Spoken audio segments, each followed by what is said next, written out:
Otra interna caliente nos anunciaba Ignacio Suaznavar, que era la del Partido Nacional, o por lo menos los resultados que refleja la última encuesta de equipos consultores a propósito de la interna en ese partido, con vistas al próximo domingo, Ignacio. Efectivamente, Blanca, una interna que ha sido muy movida, ha sido una Sí. interna que nos ha tenido en vilo, digamos, en los últimos meses, a partir de la incorporación de jugadores imprevistos. Pero bueno, vamos a la última foto de equipos.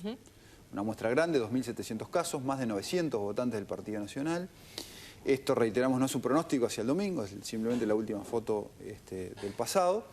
Y cuando nosotros miramos la opinión de todos los blancos, es decir, todos los blancos de octubre, con independencia de si nos dicen o no que van a ir a votar el domingo, los resultados que tenemos son los que vamos a ver en la siguiente placa.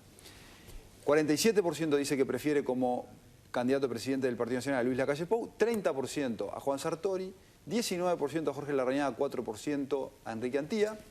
Ahí tenemos los márgenes de error.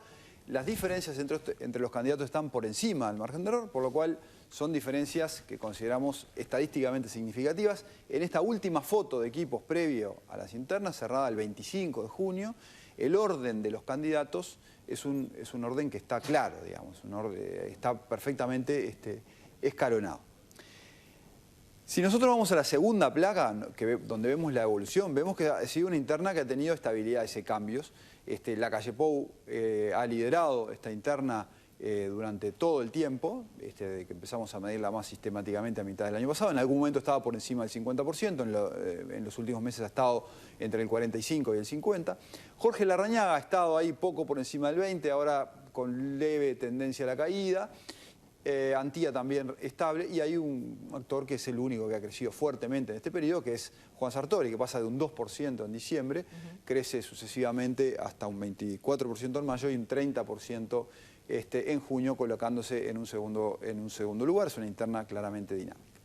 Ahora, al igual que vimos recién con la interna colorada, cuando hacemos la segunda estrategia de análisis, que es no preguntarle a todos los blancos de octubre, sino preguntarle a la gente si va a votar o no el domingo en la interna del Partido Nacional. Ahí el público cambia un poco. No cambia tanto como en la interna colorada, pero cambia un poco. Primero porque hay algunos blancos que no tienen muchas ganas de ir a votar el domingo, ya nos avisan. Y segundo porque hay alguna gente que viene a votar al Partido Nacional sin ser del Partido Nacional. No necesariamente de vuelta, ahora vamos a hablar un poquito de ese perfil de votante, es un votante estratégico malicioso, sino que es gente que no sabe mucho qué va a hacer, no le interesa mucho la política, no tiene partido, pero viene a votar al Partido Nacional. Cuando ese público se incorpora al Partido Nacional, vemos que la preferencia de ese público se vuelca más hacia Sartori, por lo cual, en términos relativos, por lo cual la diferencia se achica un poco. Entonces, cuando nosotros miramos el resultado entre los que dicen que van a ir a votar el domingo, los resultados son los que vamos a ver en la siguiente placa. Lacalle Pou 45, Sartori 32, Larrañaga 20, Antía 3. Esto no es muy distinto a lo que habíamos visto, es un poco distinto, pero vemos que de una diferencia de 17 puntos que teníamos en la anterior entre Lacalle Pou y Sartori, pasamos a una diferencia de 13, cuando el requisito para ganar, ser nominado directamente, si nadie llega al 50, es tener más de 40 y más de 10 de diferencia sobre el segundo, pero se acerca más a un escenario algo más competitivo, por más que evidentemente Lacalle Pou mantiene una brecha, y digamos una brecha interesante. Entonces, reiteramos que esto es simplemente la última foto. La última foto nos muestra que si votan más bien los blancos, la diferencia de Lacalle Pou es más amplia. Si ese público que no es blanco, que hoy dice que va a votar, que está más seducido por Sartori, efectivamente vota, la diferencia se reduce.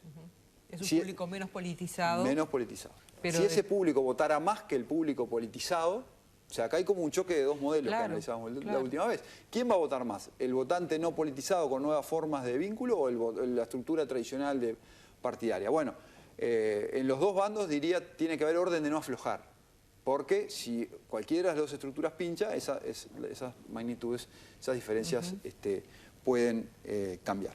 Un último apunte en la interna del Partido Nacional tiene que ver con Antía, con el grupo de los intendentes. Sí. Al igual que aclarábamos hoy más temprano con Amorín Valle, es muy probable que un sector con las características del grupo de los intendentes que impulsa la candidatura de Antía vote mejor de lo que las encuestas le muestran por las mismas razones. En el interior. Antía, en el interior del país, Antía es un candidato relativamente poco conocido en varios departamentos, entonces en una encuesta es posible que mucha gente no lo elija como candidato en la encuesta, pero la estructura fuerte en varios departamentos puede hacer que haya mucho más votos que declaración previa de voto en el caso de Antía, y que Antía crezca y vote mejor, y hay que ver eso, cuál de los otros es el que perdería, digamos, en ese caso. Este es el resumen de la opinión de los votantes blancos de octubre, la opinión de los que dicen que van a votar en la interna blanca de junio y la incertidumbre que tenemos con el resultado final del 30 de junio que marcábamos recién.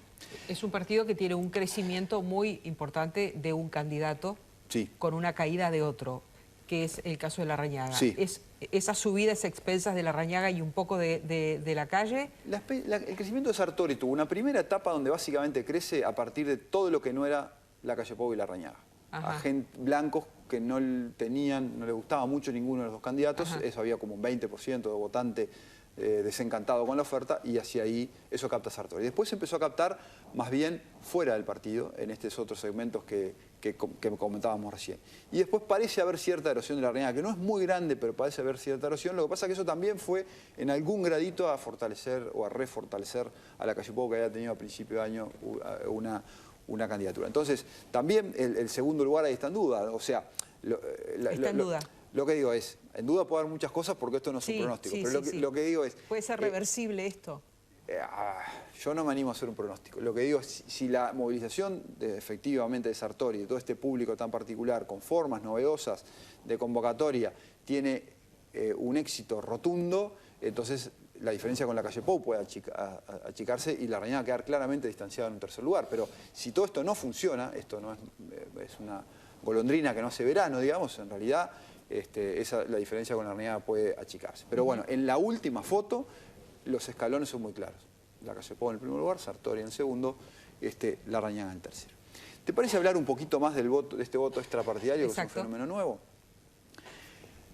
Siempre ocurrió esto, siempre se especuló mucho sobre este voto extrapartidario, pero más bien entendido bajo la idea de que había un grupito de gente de algún partido que iba a molestar, a incidir, a distorsionar la interna de otro. A incidir en el otro porque quiere que sea un candidato y no otro el que quede para competir con el suyo. Como una especie de voto estratégico. Exacto. ¿No? Soy de un partido, pero voy a votar en la tienda del otro. Eso en realidad es un componente difícil de medir porque la gente lo subdeclara, pero la verdad que nunca hubo mucha evidencia de que... Hay muchos mitos de que esto ocurrió, pero la verdad que no hay mucha evidencia de que esto haya ocurrido significativamente, sí marginalmente. Pero ahora nos estamos encontrando con otro tipo de fenómeno, que no es alguien de un partido que estratégicamente va a intervenir en el otro, sino que es alguien que de repente no tiene mucho partido, no tiene partido, no está tan interesado en política, etcétera, o puede dudar cuál puede ser su voto en octubre, pero que en este momento va a intervenir en algunas internas. Fundamentalmente esto está pasando en la interna del Partido Nacional y el Partido Colorado. Es significativo en las dos, pero es más significativo en el Partido Colorado porque al ser una interna más chica, los colados evidentemente pueden alterar más la medición. ¿Cuántos son? Bueno, acá hicimos algunas estimaciones en esta última encuesta que vamos a ver en esta placa. Dentro del Partido Colorado, dentro de los que hoy dicen que van a votar en la interna del Partido Colorado, 80% o 79% son colorados y 21% no son colorados. Son extrapartidarios. Capaz que es mejor llamarle no partidarios, ¿ah? Porque extrapartidario suena a esto de que viene de otro partido. Es no partidario. Dentro del Partido Nacional es un 11%. Dentro del Frente Amplio es un 6%. Pero vemos que en el Frente Amplio son muy poquitos, en el Partido Nacional y el Partido Colorado ya no son tan poquitos. Y en la siguiente diapositiva tenemos cuántos eran estos en el total, acá no es por partido, en elecciones anteriores. Y vemos que efectivamente el voto no partidario en la elección 2019 es el 10% del total de votos de la interna y es el doble de lo que ocurrió en 2009 y 2014. Entonces efectivamente parece que el electorado uruguayo, una parte del electorado uruguayo está empezando a hacer uso, un uso probablemente legítimo, de la libertad que le da este sistema. Que este sistema, al ser internas, pero que no funcionan sobre el padrón de afiliados de un partido, como ocurre en otros lugares, sino que cualquiera puede votar en la interna que le plazca, ya no hay tanta culpabilidad de ese público de intervenir en internas que de repente, aunque uno no tenga todavía una adhesión partidaria definida hacia octubre. ¿Y cómo puede incidir, por ejemplo, ese 24% del Partido Colorado eventualmente? Bueno, esos son los que entreveran la cosa y emparejan la cosa a favor de Talvi. Claro. Esos son los que vienen de afuera y los del Partido Nacional vienen más bien a favor de Sartori, ¿no? Entonces, hay una gran duda si esos efectivamente van a votar o no, porque no tienen tradición de votar en esa interna, no son militantes, no sienten la camiseta en algún sentido. Lo que pasa es que en ese caso es un porcentaje que marca una diferencia importante de acuerdo a la diferencia que hay en los candidatos, no es el caso del Frente Amplio. Exactamente. Por eso digo que en la interna colorada puede sorprender que los resultados sean tan abiertos como los planteamos hoy, pero es que evidentemente hay factores de fondo que explican esta incertidumbre y por lo cual la cautela de no hacer pronósticos parece todavía más saludable.